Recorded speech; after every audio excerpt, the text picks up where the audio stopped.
देखिए हमारे संवाददाता आमिर हक की इस रिपोर्ट में देखिए कि आखिर कैसे अचानक भीड़ आ गई और फिर वहां पर पत्थरबाजी शुरू हो गई। देखिए जरा भी रिपोर्ट।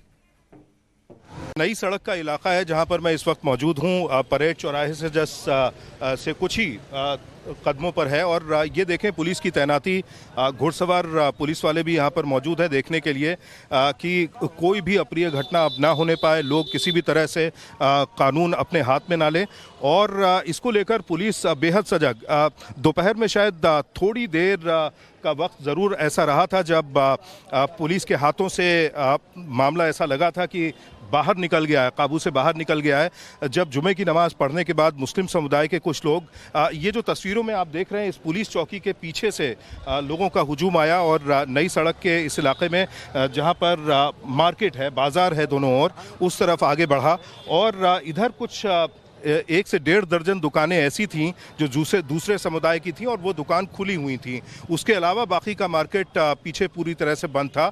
यहाँ पर कुछ झड़प हुई लोगों के साथ। इन लोगों ने कहा कि दुकानों को बंद करने पर मजबूर किया लोगों को और ऐसे में झड़प बढ़ गई, झगड़ा हुआ और उसके बाद पत्थरबाजी शुरू हो गई और साथ ही साथ देसी बम, बताया जाता है कि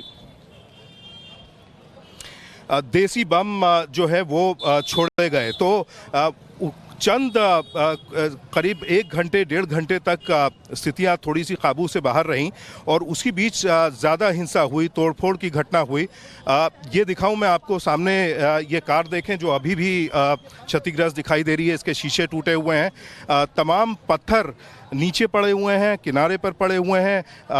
कल शाम के बाद से देर रात तक सफाई का काम चला है और शायद यही वजह है कि ज़्यादातर जो पथराव जो हुआ था उसके निशान यहाँ से मिट चुके हैं। लेकिन पुलिस ने शाम के बाद से ही तेज़ी से कार्रवाई की और जिसके चलते करीब 18 लोगों को गिरफ्तार किया गया है। 6 लोगों को चोटें आई थी पत्थरबाजी के दौरान, जिसमें कुछ पुलिस वाले भी शामिल हैं, क्योंकि पुलिस यहाँ पर जो चौकी है उस पर दर्जन भर से कम पुलिस वाले उस वक्त मौजूद।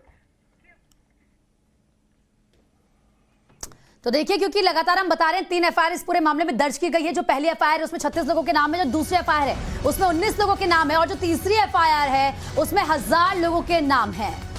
350 उसमें अज्ञात लोग हैं। 2 एफआईआर में हयात जफर हाशमी का ही नाम है और ये नेतृत्व कर रहा था इस हिंसा का, इसी ने उकसाया था। और उसके बाद देखिए किस तरह की तस्वीर सामने आई थी कानपुर से।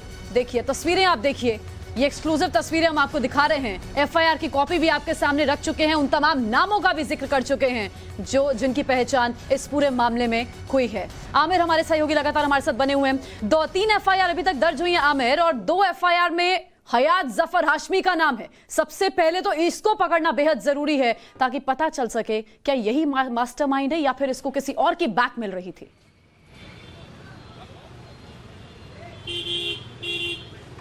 जी बिल्कुल, जफ़र हयात को लेकर यहाँ के लोगों का कहना है कि पिछले कुछ समय से काफ़ी सक्रिय था, ख़ासतौर से मुस्लिम समुदाय के बीच मुद्दों को उठाना, सोशल मीडिया तक ले जाना और लोगों से चर्चा करना लगातार उन मुद्दों को लेकर।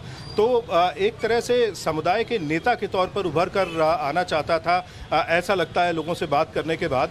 और शायद यही वजह है कि उसने इस तरह का कॉल बीते शुक्रवार को किया कि मुस्लिम समुदाय के लोग बड़ी संख्या में जमा हों, एक जुलूस की शक्ल में बाहर निकलें जुमे की नमाज के बाद।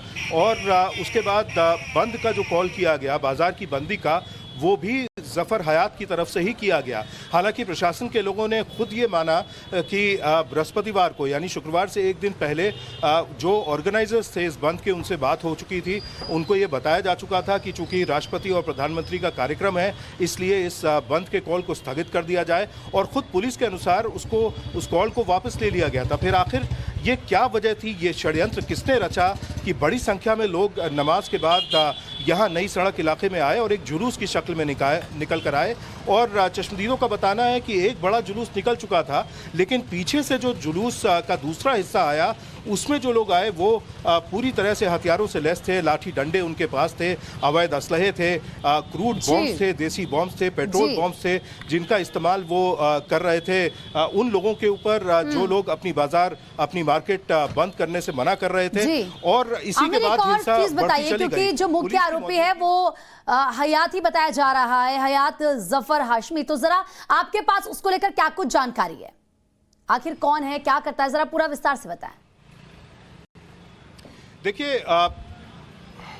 देखिए एक एसोसिएशन असद हाशमी, माफ़ कीजिएगा, हयात हाशमी चला रहा था। मौलाना मोहम्मद अली जौहर एसोसिएशन के नाम से एक ऐसा मंच उसने बनाया था जहां पर मुस्लिम समुदाय के नौजवान लड़कों को वो उनसे जोड़ता था, और समाज को लेकर, मुस्लिम समाज को लेकर जो तमाम सरोकार थे उनको सामने रखता था, उनके ऊपर चर्चा करता था।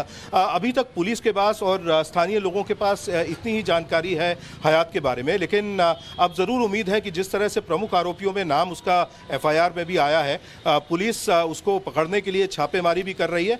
जैसे ही पुलिस की गिरफ्त में आएगा, मुझे लगता है उसके बारे में और डिटेल्स और जानकारी ज़रूर सामने आएगी, और ये भी पता लगेगा कि इस षड्यंत्र में जिसके तहत दुकानों पर हमला हुआ, लोगों को चोटिल किया गया, बमबाजी की गई, उसमें दरअसल हयात का क्या रोल था, किस तरह का हिस्सा था, और प्लानिंग में क्या और लोग भी शामिल थे या किसी तरह का संगठन भी शामिल था। क्योंकि हमने तमाम ऐसी घटनाएं, चाहे हाथरस में बलात्कार की घटना के बाद जिस तरह से भीड़ को उग्र करने की कोशिश की गई, इसके अलावा NTCA NRC राइट्स के दौरान पे जिस तरह की हिंसा हुई, दिल्ली में जिस तरह के दंगे फरवरी 2020 में हुए, तो ये तमाम घटनाएं कहीं ना कहीं सिलसिलेवार कड़ी दर कड़ी जुड़ती हैं, और इसमें कई सारे संगठनों के नाम इससे पहले आ चुके हैं। PFI, CFI, SDPI के नाम प्रमुख रूप से शामिल आमिर, आप इस खबर पर नजर रखिएगा, अपडेट के लिए हम लौटेंगे वापस। और इस खबर पर टाइम्स नाउ नवभारत की नजर बनी हुई है। हिंसा का सच हम तस्वीरों के माध्यम से आपके सामने रख रहे हैं। FIR कॉपी आपने देख ली, अपडेट आप तक पहुंचाएंगे। आगे बात होगी कर्नाटक के ज्ञानवापी की।